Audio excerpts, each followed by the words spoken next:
A decent amount of people have asked me what I've thought of the Golden State Warriors moves this offseason, the draft, all of those things, and I was hesitant to kind of make a video early enough because I didn't know if they were done making moves. I didn't know if those draft picks would stay in Golden State. I didn't know if they were going to make a big splash. That didn't have to mean Bradley Beal or Damian Lillard, but maybe it meant Pascal Siakam, who was linked, or other guys who have been linked that have been maybe those fringe all-star level players, a Miles Turner, any of those guys, which could still happen. It's not done yet. It could still happen, but it doesn't look like it's going to happen. I mean, Joe Lacob, the owner, has come out with comments that I've been seeing over Twitter from Warriors fans who haven't been in particular too happy with what he said about bridging the gap. And you know my stance, or if you don't know my stance, I do believe they should go in to win now. I understand bridging the gap, and if you're thinking from an ownership perspective, I mean, it makes sense. I mean, do you want to go all in for one more chance at a championship, or kind of still have a chance at a championship because you have Steph, Draymond, and Clay, but also have a chance at longevity and being a winning team for the next 10 seasons if you keep Wiseman, Kuminga, Moody, Poole, and all of these guys? I mean, from an ownership perspective, you've won your championships, you've made your money, you've moved to a new arena, and if you continue to be competitive for the next 10 years, that is the smarter financial decision. Let's be honest. I know these owners have made decisions in the best interest of the Warriors before, but at the end of the day, they're still going to make the decisions in the best interests of themselves, and that is one of those decisions where bridging the gap financially makes more sense. So those are my thoughts on that, which we're not really going to get into too much depth on that. We're talking about the Warriors, their offseason so far, because as it stands, Moses Moody, Jonathan Kuminga, Otto Porter Jr., Nemanja Bjelica. What are my thoughts? Well, straight off the bat, let's talk about the draft. Before I even do that, drop a like in the video if you're new. Well, even if you're not new, drop a like in the video. Subscribe to the channel if you are new. That would be much appreciated. It just helps out a ton. I make content like this every single day, and doing so is much appreciated. Let's talk about the draft. Straight away, Jonathan Kuminga. I mean, there were rumors he was going to be a guy that was giddy. Moody at 7 was a rumor, so to get him at 14, that's a steal. That is someone that was rumored to be liked by the Grizzlies at 10, by a lot of teams in that 10 to 12 to even higher than that range. So to get him at the 14th pick with your second draft pick as someone who seems like he's going to be ready, maybe not to contribute in a playoff setting, but he's going to be ready to contribute from just about the jump. I mean, he scored 19 points in his Summer League debut. I'm pretty sure Kuminga scored the same amount of points, but Moody is someone who's a good shooter. He's a pretty versatile defender. I don't know how much he's going to contribute from day one, but he should be at least some kind of contributing factor in the regular season before the playoffs. And Kuminga, it's hard to tell. He did look good in Summer League, but I don't know if that's really the issue with Kuminga. We kind of know he can dominate against weaker opposition. We saw him do it a couple of times against the G League. We've seen him do it, obviously, at high school. He was a top recruit. We know he's got extreme athleticism. He does have a lot of moves. He's not just some guy with absolutely no moves and just raw athleticism. No, he can shoot fadeaways. He can do things. He can get to the rim. He's capable, he's skilled. There's a reason he was a top recruit, and some people even thought he was maybe the only rival to Cade Cunningham heading into the year. Yes, there was talk of that. That's the kind of recruit he was. And, well, he fell off a bit because of the other factors that we're going to see over the course of an 82-game season. A Summer League is not going to tell us about how his defense is going to hold up, how his decision-making is going to hold up, how his spot-up shooting, all of those things. Straight off the bat, I like Kuminga as a high-upside prospect. It makes sense that if the Warriors are going with the approach that they seem to be going with in terms of bridging the gap, you go with a high-upside prospect, and you go with a guy who's going to be ready to play but also has a pretty high floor, and maybe a decent ceiling as well, because Moody can do a few things other than just shoot. That's my thoughts on the draft picks. Moody makes sense for now and for the future, and Kuminga makes sense for the future because he's someone with a high ceiling. At the 7th pick, probably a higher ceiling than anyone else they could have gone for. So there you go. There you go. Those are my thoughts. In terms of free agency so far, I do love the Otto Porter Jr. signing. I do love that signing. I mean, he has had a lot of injuries. A lot. Like, I can't even explain how many it is. I'll put it up right now, because I can't go through every single one of these injuries. I mean, he scratched his toe, he scratched his finger, he's dislocated his toe, he's dislocated his finger, he's hurt his back, he's carried the groceries wrong and then done something to his shoulder. He's done literally everything possible to injure yourself, which, I mean, hopefully he gets healthy, because who knows? Who knows? Injuries can be a lot down to luck. Maybe he gets lucky. Maybe the Warriors have good injury management staff and he can get back to full health, because when he was healthy, this is someone who's 6'8", 7'1" wingspan. He shot over 40% from 3 for his career. He's a great catch and shoot guy. The last time he played a full season was in 2018, shooting over 50% from the field and over 44% from 3, whilst being a very active defender with those measurements, as I just told you. Even when he played in Chicago in 2019 in just 15 games, he showed off some of the ability he has.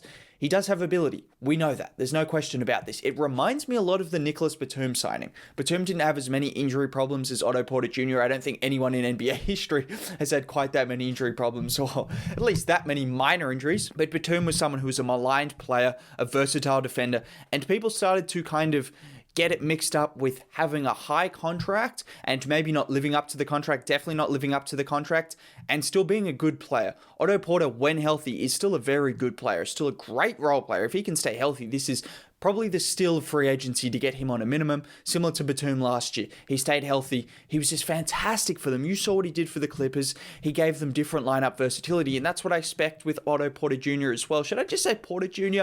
I don't know. It sounds weird, but Porter Jr., that's what I expect with him because he's got the versatility defensively, and all of a sudden that small ball lineup just looks more dangerous by the day because you got Steph, you got Clay, you got Wiggins, you got Porter, and you got Draymond.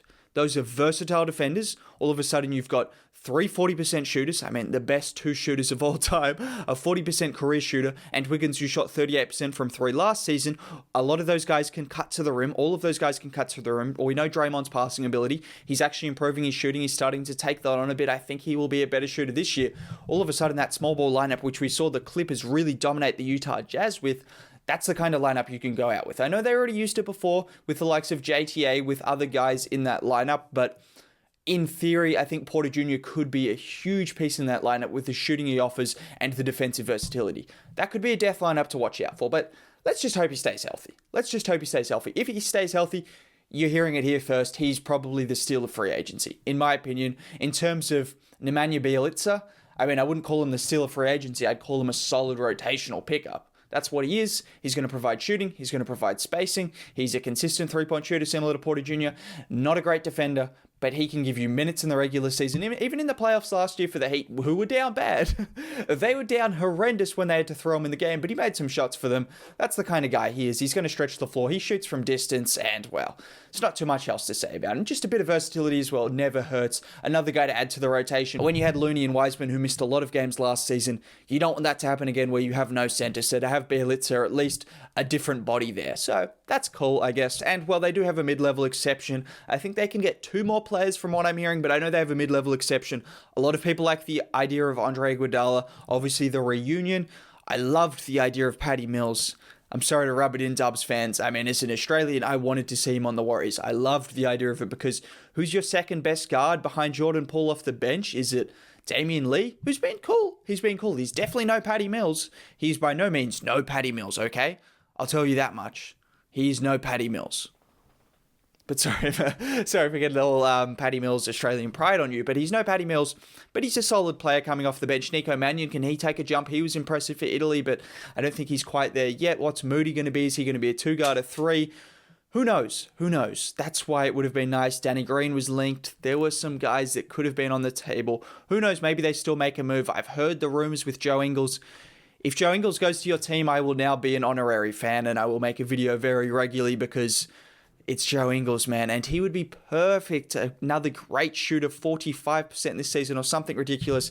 He's proven he can come off the bench. He can start, similar to Otto Porter Jr. He's going to be able to go into those death lineups where he can just shoot the crap out of the ball. He can really shoot the ball. He can play make. He can run the pick and roll. He's versatile. He's not the best defender. He is getting a little bit old, so he's a little bit slower of feet now, but he's still a smart defender. But in terms of his point of attack defense, you do see him get blown past a few times. So to have Draymond Green, though, he can fix up for a lot of those mistakes. He can do that. You got Klay Thompson, Wiggins, and all of those other guys. He would be perfect on this team. Make that happen. I don't even know if it's possible. I've heard it's nearly impossible, but nearly impossible doesn't mean impossible, so make it happen. If that happens, I'm a fan of the Warriors. I'm full on board the Joe Ingles, the Golden State Warriors train, so make that happen. But a more realistic thing would be Andre Iguodala on the mid-level exception. I mean, we know what Iggy is. He's getting towards the end of his career, but he's still going to give you playoff-level minutes. He's still going to be decent. I don't exactly think he'd be a must-have because now you have Otto Porter Jr., you have JTA, you have Moody and Kuminga. Two of those guys are rookies. Otto Porter Jr. has been injured a lot. Why do I keep saying Porter Jr.? It's a long name to say. Sorry, it's a long name to say. But to have Iguodala, I guess he could be nice insurance. Maybe he could be someone who could play a lot of minutes, which he probably would because Steve Kerr trusts him so much. I want Iguodala. Yeah, you've heard that to death.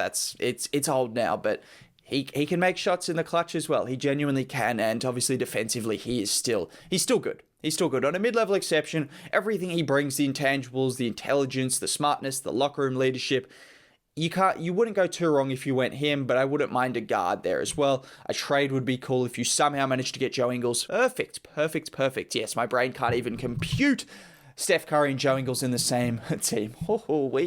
Best 3 shooters of all time? Yes, I do think so. In terms of the Warriors, that's kind of where we sit for you guys right now, because Joe Lacob has made it pretty clear that they're not looking to make that big trade, or at least they're still trying to bridge the gap between the futures. So any other move you make will be a Joe Ingles kind of move, a guy who's going to help you win now, but it's not going to be at the cost of a Moses Moody or a Jonathan Kuminga. Although I did see someone say that, and I am the biggest Joe Ingles fan you will find in literally the world. I'm not suggesting trading a first-round pick, or at least a 7th and a 14th pick. Maybe a late first-round pick with protections, sure, you can do that. A 2027 first-round pick like the Lakers do, and all of those other teams. Do that, but don't trade Moses Moody or Jonathan Kuminga. Bench them, but don't trade them, okay? So I'll make that very clear. As the biggest Joe Ingles fan to ever exist, no, don't do that. But if you could get an Ingles or an Iguodala or someone of that mold, that's probably the next signing you need to make. As of right now, I'm still high on the Warriors' hopes. I think Porter Jr. does hold a huge key, similar to Batum. I really do believe he is a guy that has the potential to make a huge difference. He's been out of the spotlight. I mean, he's never really been in the spotlight too much, but he's been really out of the spotlight for a long time now. He's still got a lot of talent. He's still got a lot of ability, and he's still got a skill set that is really suited to winning as well. That's what it comes down to. I love what he can bring. I hope he stays healthy. Jordan Poole is going to have a breakout season. I've talked about him before as well. Hopefully Wiseman can step it up as well. I'm still excited about the Warriors. I mean, when you've got Steph Curry, Klay Thompson, Draymond Green, you're still a chance to do something. But that's my thoughts on the draft and free agency. Let me know.